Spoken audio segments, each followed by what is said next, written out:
Hello, everyone. I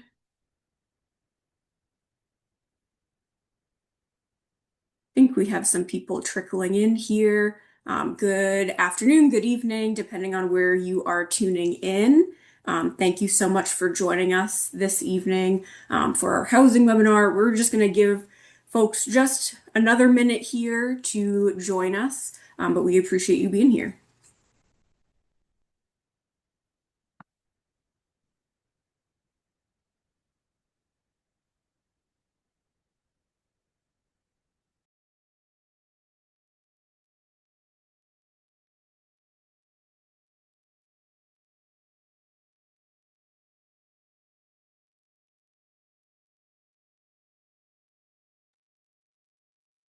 For those just joining us, thanks so much for being here. This is our housing webinar with Housing and Residence Life for the new student housing application for the upcoming academic year 2026-2027.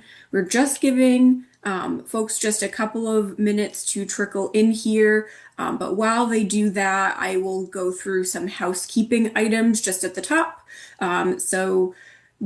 As you came in, you probably noticed that the session is being recorded. We will be recording the entire webinar tonight, including portions of the Q&A at the end. If you have to leave early or know someone who wants to watch later on, we will be posting it on the Division of Student Affairs YouTube, and it will be linked on our website, so you'll be able to go back and rewatch anything that we may be discussing this evening. The Q&A box on the bottom of the screen is going to be open. So you'll be able to ask us questions throughout. We will type answers or we will save them until the very end to answer them live on the webinar. So feel free to ask us any questions or anything like that. So as you are thinking of things, feel free to just put them in that question and answer box.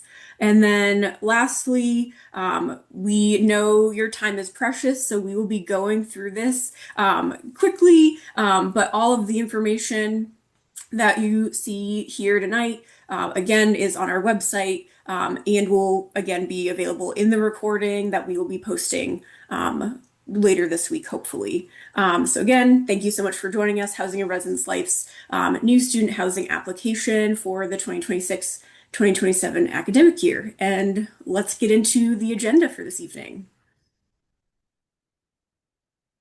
All right, so we will do some quick welcome and introductions just so you know who is on your screen this tonight. Then we will go through the residency requirement. We will review the housing application process for this upcoming academic year, which will include the timeline, an overview of all the steps, as well as our exemption eligibility and process. We will look at all of our different residence halls students will be eligible for. We'll do a quick look ahead for some items that you may be already thinking about for the fall semester, and then we'll finish off again with that question and answer session. So I'll introduce myself first. My name is Kaylee McDonald. I'm the Associate Director for Housing Assignments and Communications. I oversee kind of all of our housing application processes and assignments, as well as the lovely folks on this call, and I will pass it over to Kiana. Hi, everyone. My name is Kiana Bowen. I am the Assistant Director of Housing Assignments. I help manage our housing assignment specialist, as well as overseeing all of our housing processes as well, and helping to facilitate and help supervise our office assistants that answer or help to answer some of your questions that you all have. And I will pass it to Shamira James. Hi, everyone. My name is Shamira James. I'm the Marketing and Communications Coordinator for Housing and Residence Life. So I have been the one that's been sending you all the emails about our application being open, and you can look forward to hearing me throughout the summer or hearing from me throughout the summer. I also manage our social media accounts, and we'll have our username pop up towards the end of the PowerPoint and also handle all of our marketing efforts. And it's nice to meet everyone tonight. And I will hand it off to Lauren. Hi, my name is Lauren So. I'm one of the housing assignment specialists. I oversee the frontline communications and work on processes specifically for the returning students, the grad students, and the transfer students. And I will pass it on to Sam. Hi, I'm Sam, she, her pronouns. I'm also a housing assignment specialist. I work alongside Lauren. We supervise the front desk office assistants, as well as the back end processes and applications, including this one. And in case you want to get in contact with any of us, you can always feel free to stop by our office. We are located in Anderson Hall, which we'll talk about a little bit later. We're on the first floor. We're open traditional business hours, Monday through Friday, 9 to 5. You can always email us 24/7 and we'll get back to you once we open up, or you can give us a call at the number on the screen during those business hours. And then we do also have a live chat feature that's available Monday through Friday. If you have just a quick question, want to pop in, we're available from 1 to 4 each day, and that's Eastern time.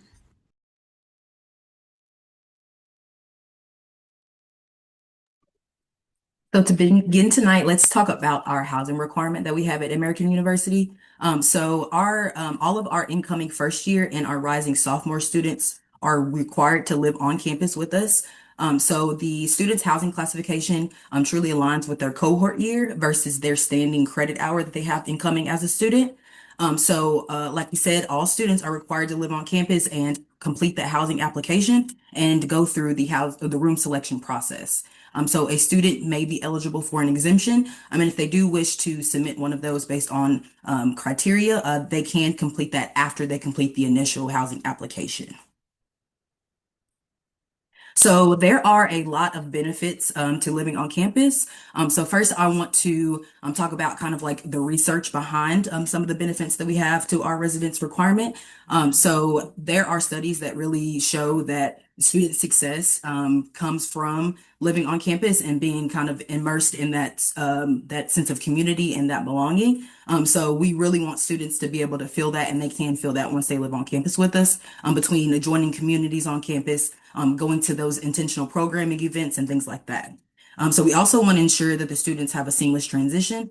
So a lot of students are living away from home for the first time. So we want to be able to give them that support and answer any questions that they may have to be able to ease that uncertainty for them as they are transitioning onto our university. We've truly aligned our processes and our policies with peer institutions that are in the DMV area. So there are a lot of schools that also have implemented this 2-year live on requirement. So we have really aligned with that to be really just aligned with that to be able to just have a positive outcome for the students. We also want to foster that sense of community for the students. So like I said before, they can go to those intentional programmings and be able to really engage with their students that are in their cohort with them to be able to have that sense of belonging on campus. Like I said before, we do have exemptions for students who do qualify. So we want to be able to ensure that we have a policy that works for everybody. We truly invested in our residence halls, so put a lot of money into improvements and renovations into our residence halls to really have students feel like they really want to live on campus. And there's always new cool little features that we want to be able to keep in touch with the students and how they're living. And also with our safety and support, we have our 24/7 front desk area desks with students that will be working around the clock with on-call staff, as well as master level trained in-hall community directors. They'll be able to kind of engage with the students as well as give them that emergency on-call structure, just to be able to have them really feel safe and a part of our on-campus staff. Now I'm gonna go ahead and pass it to Sam, who will talk about our application process. Yeah, let's get started on the application process. Whole lot of information here, but we'll first start with the timeline. So the housing application opened on April 2nd. It was open to students who had committed and claimed their AU accounts, and students who commit past this date will be admitted or able to submit on a rolling basis. Our next important date is going to be May 8th. That's a priority deadline to submit the application. ASAC, which is academic success in, I don't know if I'm getting it right. I'll get it right later for you. And the religious accommodations. And then our next date is going to be roommate matching. It opens May 11th at 12. It's totally optional, but we definitely encourage our students to do it. Next one is May 15th. The selection time slots will be released. They're all randomly assigned with early decision students getting to select on those first couple days. June 1st, that will be the residence requirement exemption deadline for students to submit by. And then June 1st through 8th will be our room selection period. And if you don't get an assignment during that time, you'll get one on June 9th. and you'll have until June 15th to do your selection. And move-in time slots will be released on June 18th, with August 23rd and 24th being our first year move-in. So, completing the application, as I said, started on April 2nd. First, you'll just confirm your contact information, emergency contact, and then fill out that roommate matching profile. So that's your questions. I'm an early bird. I like to keep the room clean, all that jazz. And then you'll be prompted to do a couple things such as signing the housing license agreement, Bradgar's renter's insurance, as well as some information on your interest in all gender housing or any of our themed communities. And I'll pass it on to All right. Well, Sam briefly just touched on the all gender housing, but I wanted to talk more about like the difference between all gender housing and gender-based housing consideration and what that means. So this area causes a lot of confusion with our group. So all gender housing allows students to live with other students who have also opted in regardless of gender, gender identity, gender expression, or sex assigned at birth. Students can opt in or out directly on the housing portal at any time during the application process, and they can always go back in and review it and change their options. When a student opts in, their roommate profile will automatically be coded as gender neutral, and this simply means students of any gender who have also opted in are eligible to join that space. I also did want to make it very clear that all of our residence halls are co-ed. So all the floors are co-ed with the exception of the all-female floor. So opting into all gender housing does not change the floor to be co-ed. It only changes how the room itself is coded in the system. And then for many students, this is just a preference-based choice that allows flexibility in roommate selection. And then gender-based housing considerations is different. So this is more of an individualized process for students who have specific housing needs related to their gender identity. So examples might include, access to gender-neutral restrooms, support in finding a trans-inclusive housing environment, or assistance navigating roommate considerations connected to roommate or gender identity.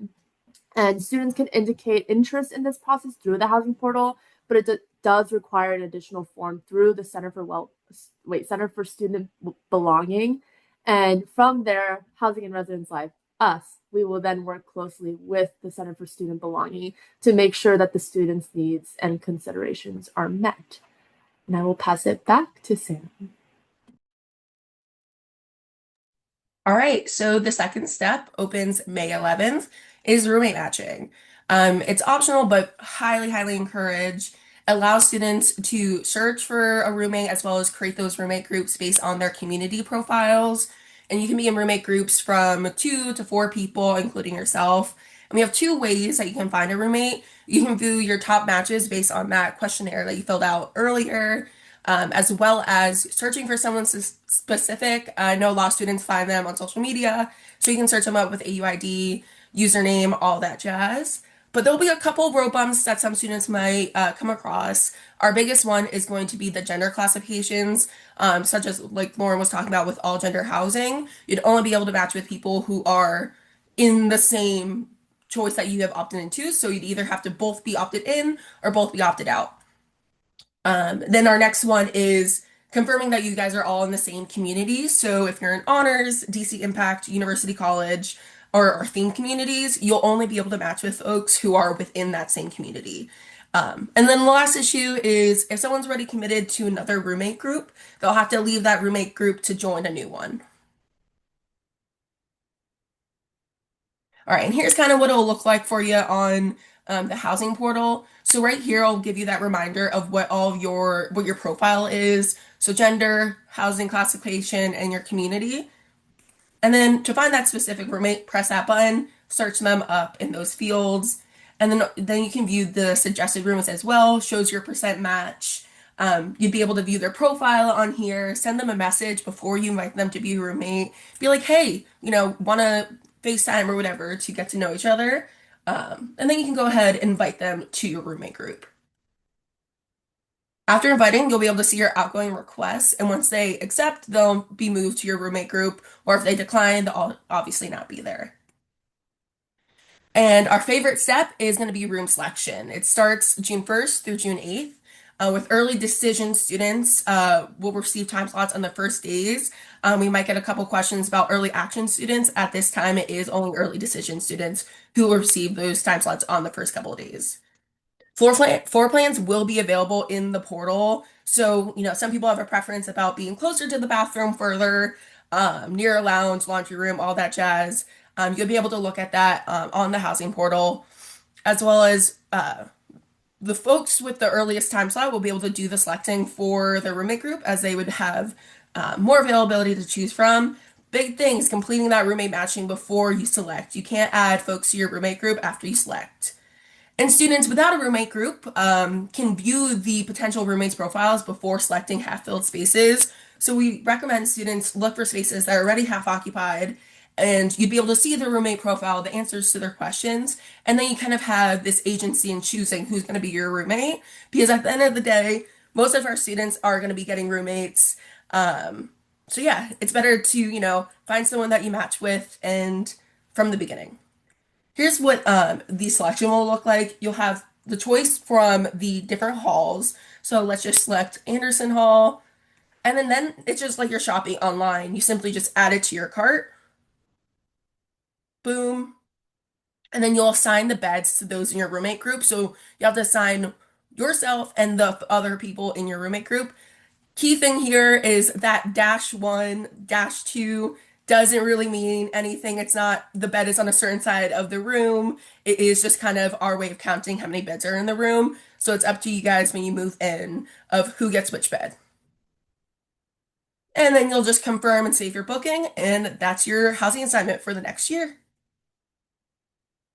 All right, there's your confirmation.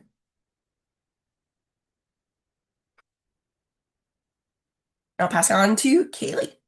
Awesome. So once you select the space, so students who have a time slot between that, May or June 1st through June 8th and don't select anything, our team will go through on June 9th and assign you a space.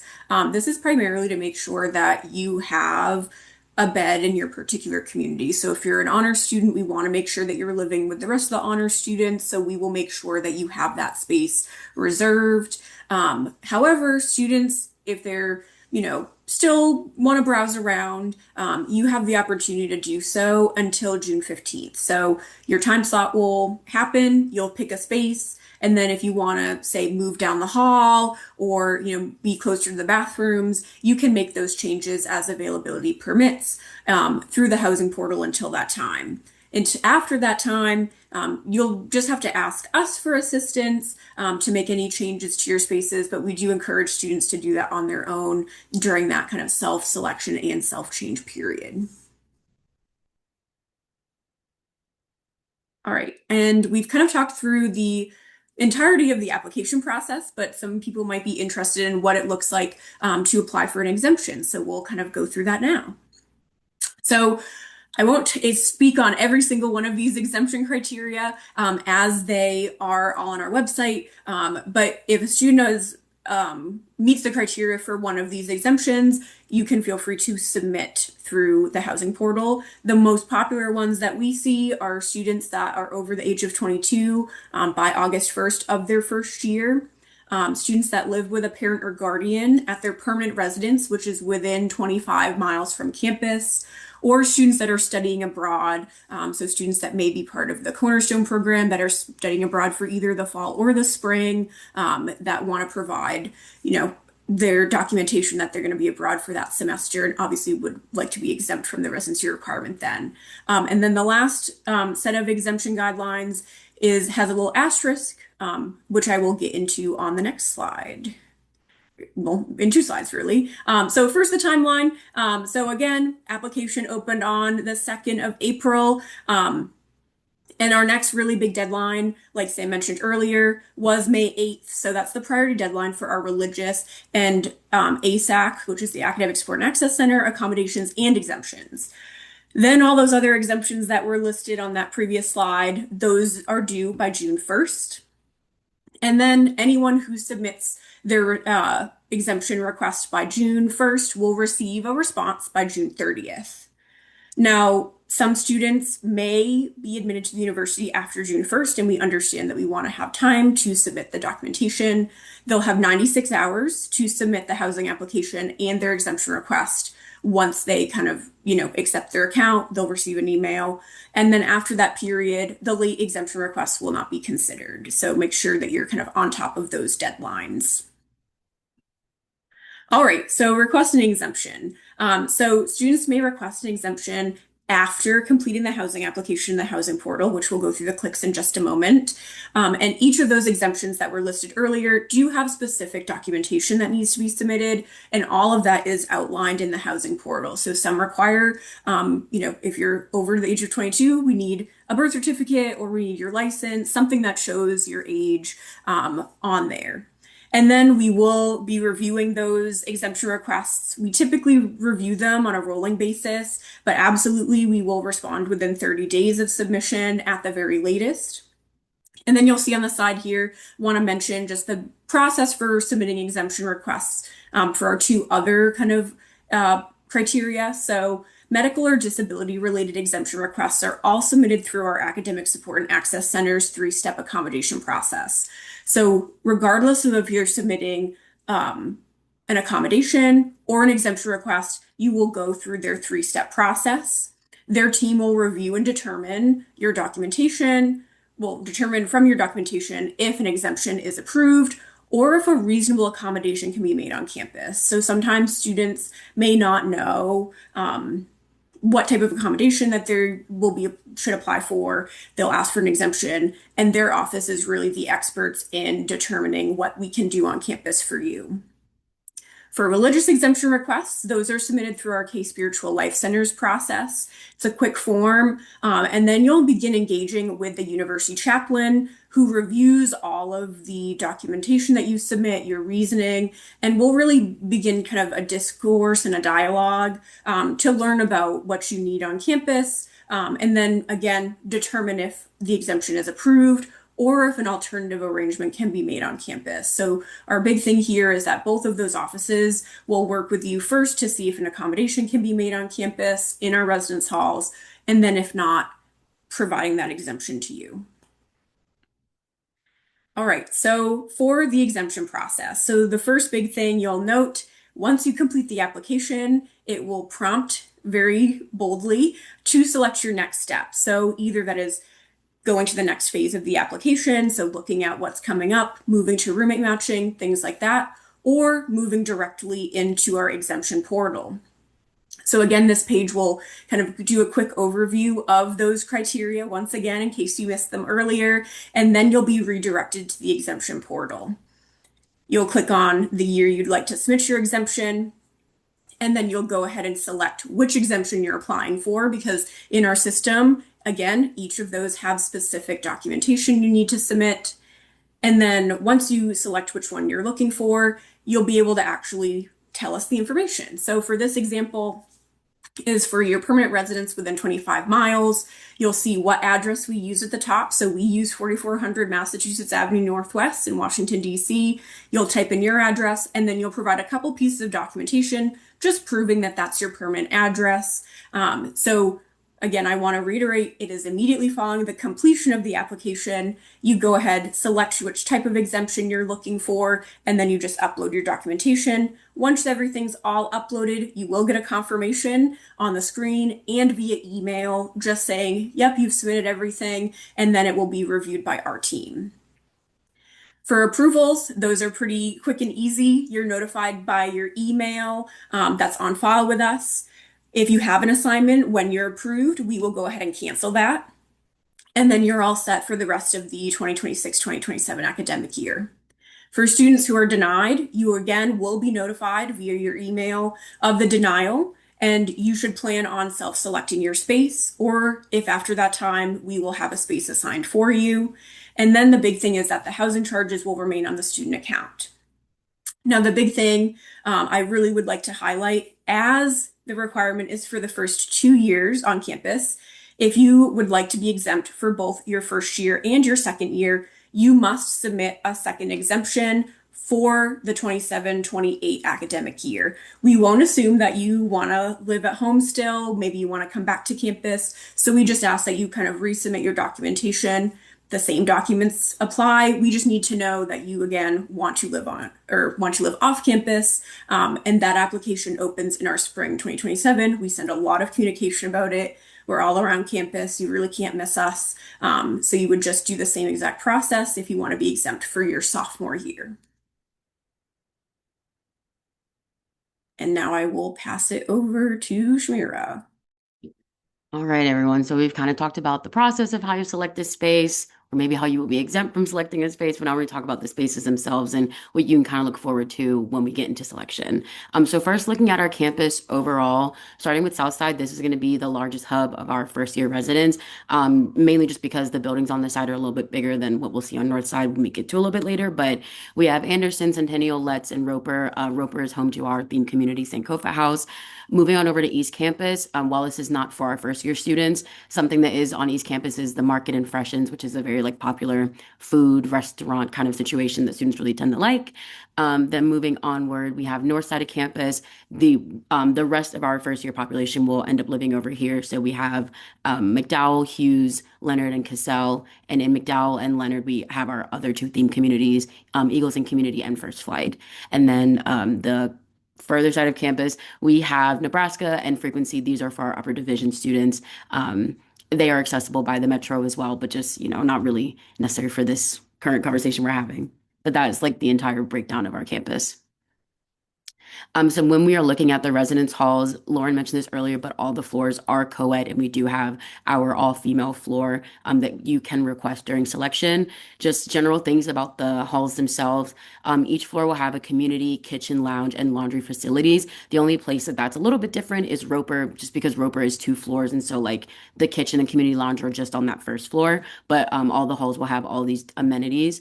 And then as far as like how they're upkept, these communal spaces are all upkept by our lovely housekeeping staff here at American University. They come in early morning, they clean off everything, take out trash, but we still obviously encourage all of our residents to care for the spaces. I was going to say as if they were their own, but they are their own. And so they should do their part as well as housekeeping, maintaining those spaces. And you can learn about all of our spaces using our website. Our virtual tours are one of the best tools we have for you to be able to see the spaces if you are not able to make it down to campus for a tour or maybe like New Eagle Day or something. We have tours of the rooms, the bathrooms, larger communal spaces, including like formal lounges and things in the halls. And you can also use our websites. All of the hall pages on our websites have like different dimensions of the rooms and stuff, which I know is really important for when you're buying storage options. So our website is a really good tool for you to be able to really get a sense of the space that you will be selecting come selection time in June. So our room options that we have for our first year students, of course, you can expect the traditional style. This is just going to be your double occupancy room. A lot of the rooms, aside from Roper, have a built-in wall of storage. So this will have your wardrobe, your drawers, kind of like a vanity area with some lighting. And then you will have double sets of furniture for the room. So, a desk, shelf, chairs, things like that, bed and whatnot. And these are just a couple configurations of how you can have the room set up. And as I mentioned before, Roper does not have the built-in, but it has like a wardrobe and a couple sets of drawers for clothes. So it's just a little bit different, but still amounts to the same amount of storage for each type of traditional style room. And then our other options, highly sought after, would be what is found in Centennial Hall. It's our suite style room. So this is going to be double occupancy rooms connected by a bathroom. The main difference is that in our traditional style rooms, the bathrooms on each floor are maintained by our housekeeping staff. And these bathrooms, since they are internal to the student space, these will be maintained by the students in that suite. So it's something to think about. Obviously, it's very sought after because everyone loves a private bathroom, or they think they like the idea of a private bathroom until they have to clean it for themselves. And so if you're not someone who likes to clean your own bathroom or likes to clean up after other people, or maybe you just don't really know how to yet, something to think about when you're going through selection.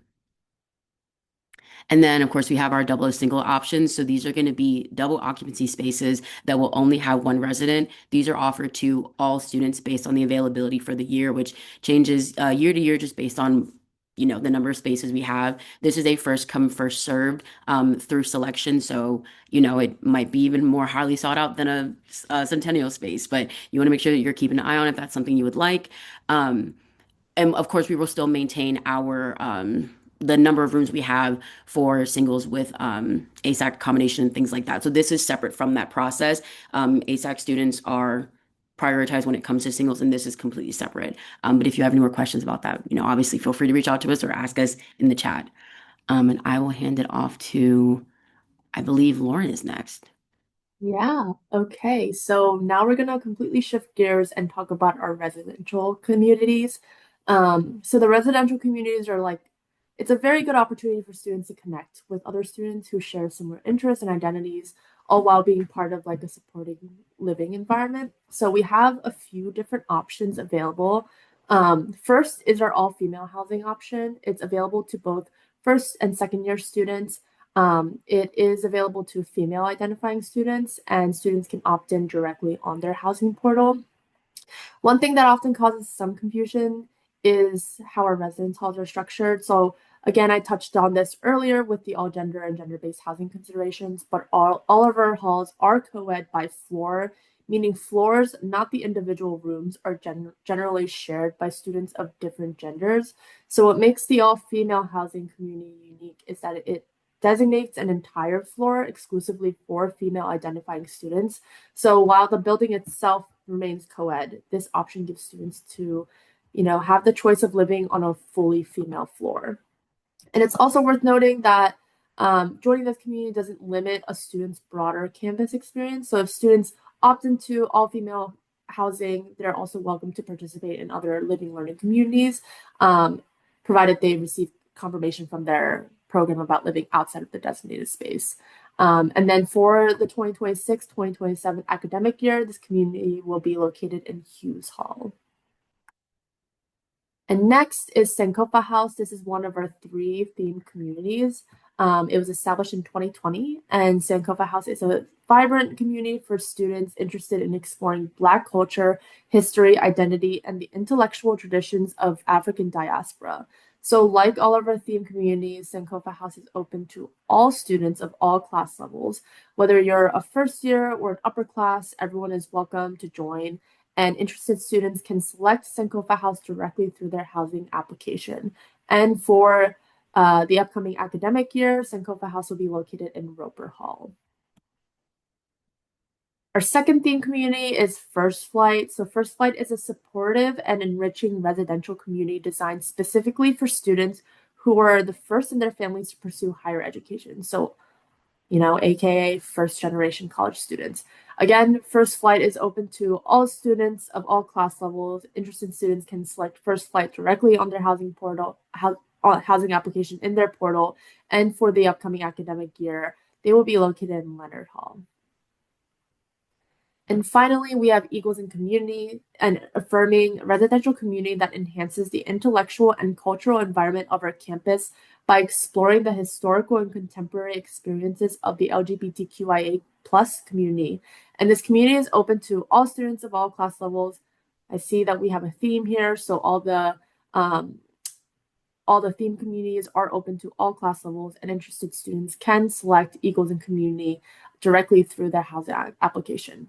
And for the upcoming academic year, Equals in Community will be located in McDowell Hall. And this is just one of the range of options designed to help students find their people and home at AU. And I will pass it on to Kiana to talk more about our communities. Yes. So from what I can see in the chat, there were a lot of questions about where students will be eligible to live based on just general options versus the communities that they want to express interest in. So I've seen a lot about Lincoln Scholars and some of them about the 3-year scholars as well. So for the Lincoln Scholars, they will be in Hughes Hall. The 3-year scholars will be on the 6th floor of Letts. So any other student that does not express interest in a community or is just a general Gen Pop student as far as what we categorize them, they will be scattered throughout the 3 options: Anderson Hall, Centennial Hall, and Letts Hall. And so if you haven't already, we want to just have a look ahead about what we can expect and look forward to as we move closer to move in.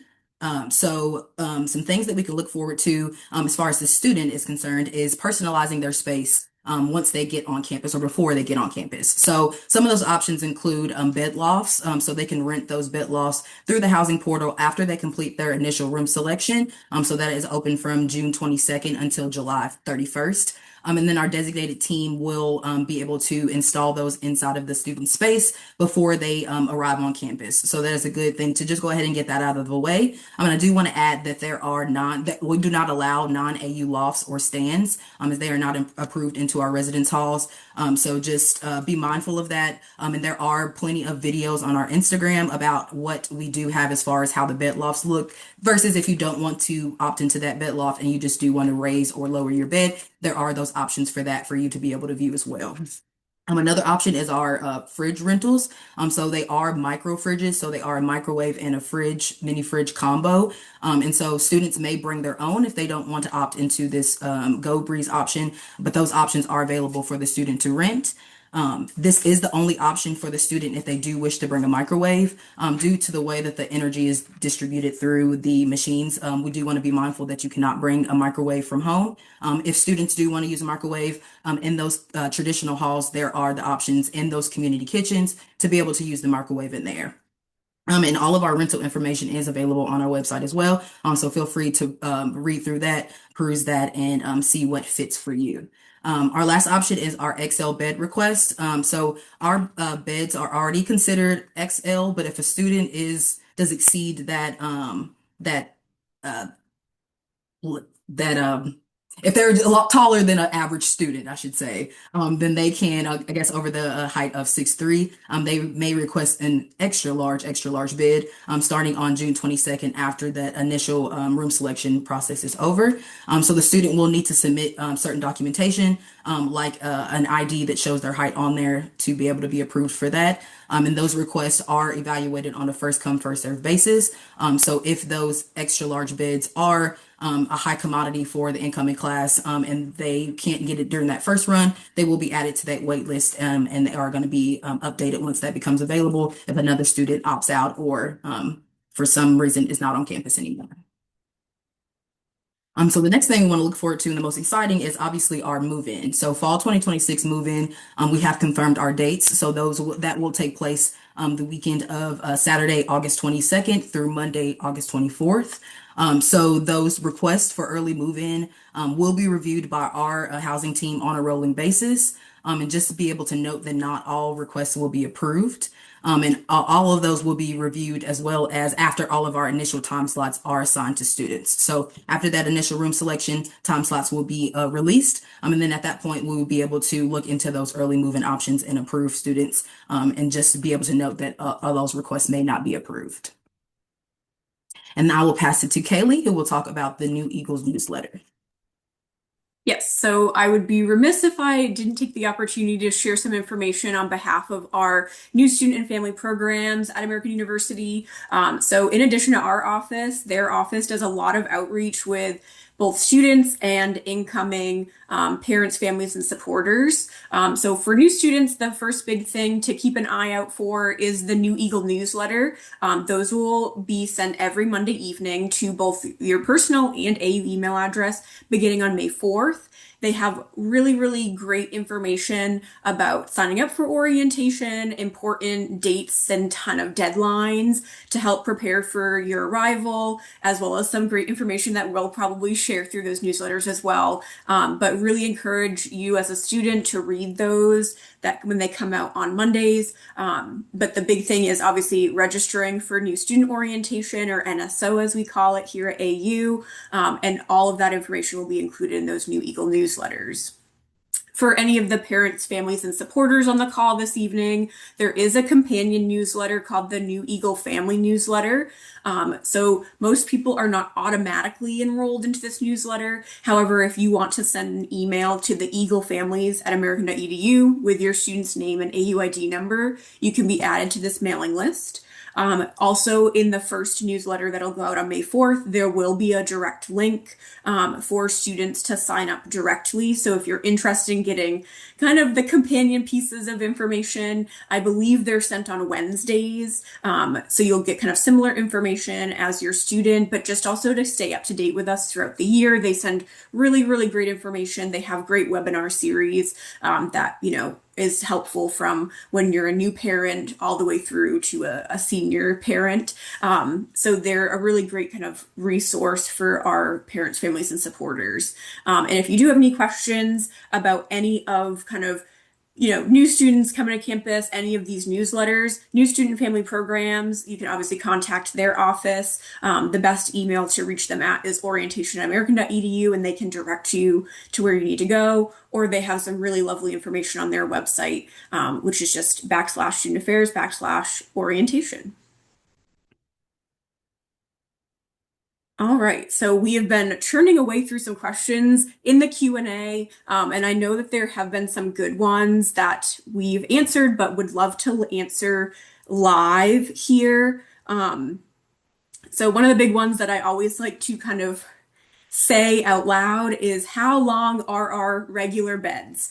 So at the university, our kind of standard twin size bed is 80 inches. So most people would consider that to be a twin XL. However, our twin XL beds are even longer than that. So the standard bed is 80 inches. If you're trying to decide what to buy for sheets and pillows and things like that, you can probably just go right ahead and buy the twin XL sheets. They'll fit the bed. Don't worry, especially if you bring a mattress pad or anything like that, you want that extra space, but they're 80 inches long.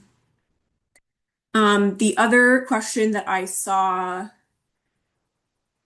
that I wanted to answer is specifically about move-in for particular LLCs. So if you're in a living learning community, such as 3-year scholars or the honors program, DC Impact Scholars, sometimes you may be required to be on campus a little bit earlier. So moving in on that Sunday to participate in some programmatic items on that Monday before the new student orientation starts later that week.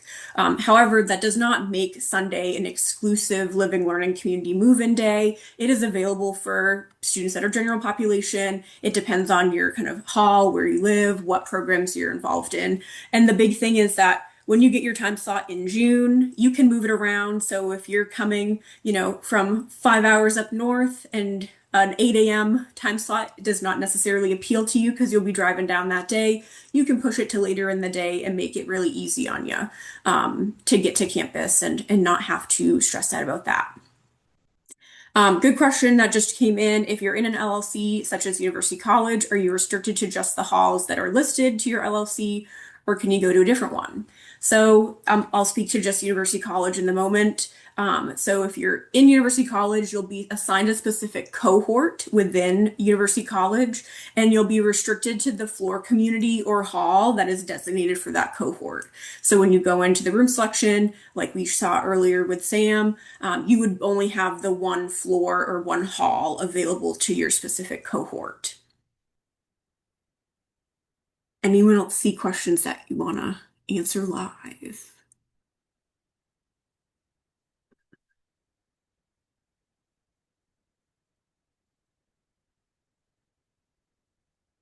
Let's see. LLC cohorts would be released. So typically they're assigned right before we go into roommate matching. If you have specific questions about what cohort you would be in, I would encourage you to connect with the program coordinator. But they typically create them based off of interest in the particular seminars that people are signing up for, and then making sure that there's enough people within the community to stay together. Good question here about sharing information about shipping items to campus ahead of move-in. So we do have a kind of central mail services on our campus. I'm not sure if they've officially released the day that they will begin receiving packages for fall, but someone can find the link in here and we can drop it in the chat for y'all in a second. But our mail services typically will start accepting packages a handful of days before move-in. If you're looking to ship things kind of in addition to whatever the mail services on campus states. We do have a UPS store on campus that you can kind of organize shipping your items in advance and you can pick them up. But most students will just ship, from Amazon directly or anything like that to our mail services and just making sure that they're not getting there, weeks in advance, but maybe gets there, a day or two beforehand and that you can go and pick them up whenever you get to campus.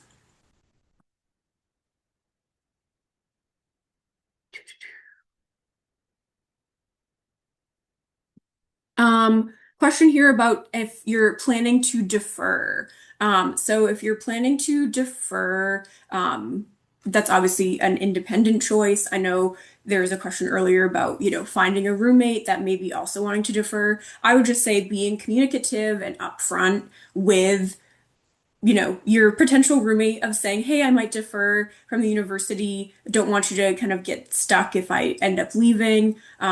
So just being kind of transparent and communicative. One of the great things is that through our roommate matching, you will have the students' contact information that you can email back and forth or connect in a different manner if you would like.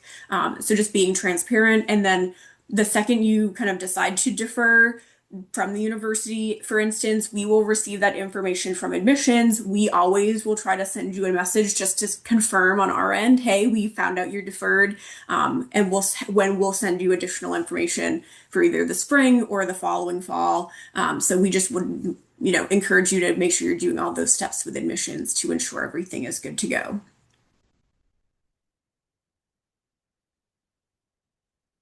Good question here about a student that's interested in the Venture to Volunteer program, which allows for early move-in. When would you find out if you've been accepted to the program and where would you find that move-in date? So Venture to Volunteer is part of our pre-orientation programs run through the New Student Family Programs Office. So if you sign up, I'm pretty sure that they will confirm it in June. And then when you kind of get your time slot for move-in, you will receive a time slot for that Saturday. So because programming starts pre-orientation, before the orientation begins, you'll actually start all of the programming that Saturday evening. And they will be able to, take you through, do your excursions, do your activities, and then you'll be able to start new student orientation on that Tuesday. If you've filled out their form and you're unsure if you've been accepted or anything like that, I would highly recommend reaching out to the orientation team, orientationamerican.edu, to make sure that they got everything, that you don't need to do anything extra, and things like that.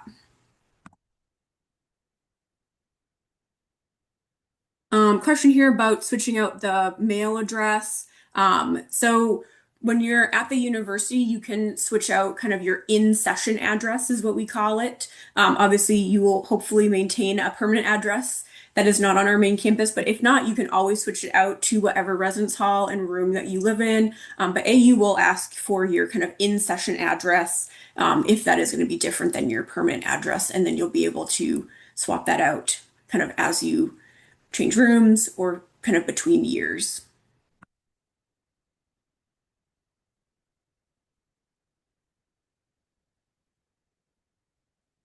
Some good questions here about renters insurance. So we mentioned earlier that we do offer renters insurance through GradGuard. GradGuard also offers tuition insurance, which is primarily offered through our AU Central office.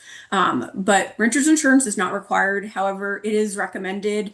GradGuard has a really great policy that will cover even just like accidental things. So, your laptop's on your bed, falls off, cracks the screen, they'll cover a replacement for that. So even if it's not, flood, fire, things like that, your traditional kind of renter's insurance things, they'll cover even those kind of accident, theft, things like that, that you may not think of all the time. But again, it is recommended. If you have your own policy, you can also feel free to just utilize that if in the case you need it. But it's just an opportunity for students to have some protection while they're on campus. Good question here in the chat of DC Cornerstone students. So they're typically housed with the broader UC groups. They will provide kind of specific programming within the cohort. So they would just be in a singular cohort within the UC, but then you would have additional kind of cornerstone dedicated programming. And while we wait for some additional questions in the chat, we'll throw up just our contact information here, just so you know how to get in contact with us. So you can always email us at housing@american.edu. You can call us. We're at 202-885-3370. And again, love to plug the chat for just really quick questions, Monday through Friday, 1 to 4. And then we do have a lot of great information on our website, especially if you're trying to look ahead, plan ahead. We have really lovely virtual tours of all of our residence halls. We have some pre-arrival information on our move-in pages and things like that that can be helpful as you begin to kind of make your plans to come to AU in the fall. Get your questions in now. I am patiently waiting. And I'll just add, we will be doing a webinar on move-in a little bit later. Kaylee probably give a better date. So if you guys have any further questions about move-in, totally come and join us for that webinar later on. Yes, we've not officially advertised it yet, but it will be in early July. Good question coming in here. Thank you so much. So do students try to pre-pick who is window or door, or is it first come at arrival? So I would recommend having that discussion before arriving to campus so it's not a surprise. Especially if one student gets a bed loft and the other doesn't, having that conversation beforehand can be really excellent. If y'all don't want to have the discussion beforehand, it would just be kind of first come, first serve of who gets the room first and starts unpacking on their side. But we do always recommend, transparent communication, encourage that early and often to avoid any conflicts at the beginning.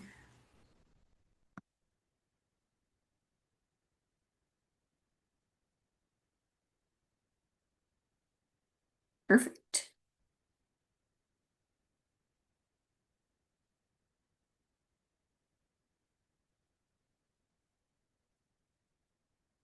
Question about fridges in the space.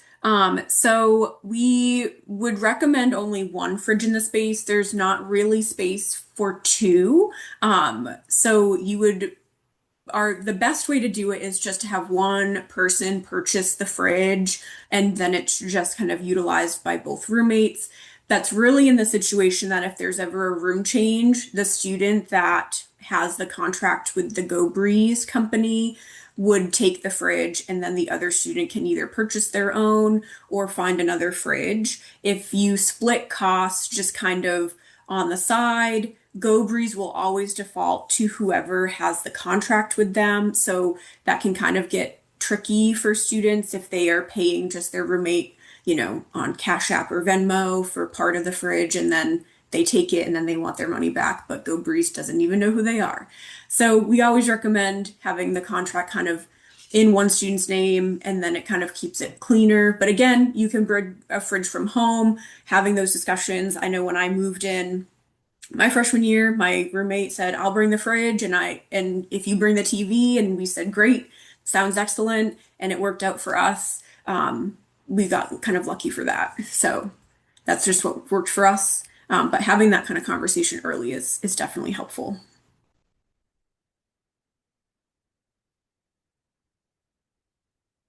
Good kind of plug in the Q&A if you've been keeping up. Shmir kind of plugged our packing list. So on our website, we have a great printable PDF if you want to kind of start to learn things that we recommend to pack, the do and do nots, or the sort of kind of sometimes items, which is really great.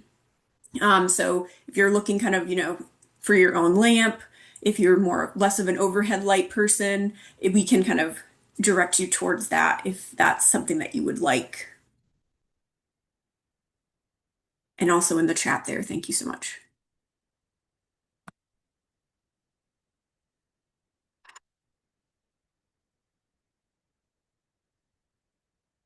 Any other questions? Again, if you think of something later, you can always come back to the webinar, send us an email, give us a call. We will be hosting other webinars later in the summer, but please feel free to connect with us in any way. Again, we're Housing and Residence Life. This team here is our assignments team, so you'll see us quite often at different events and online. But not seeing any more questions. We really appreciate your time tonight, and we really hope you have a great rest of your academic year, and we'll see you very shortly in the fall. Awesome. Thank you.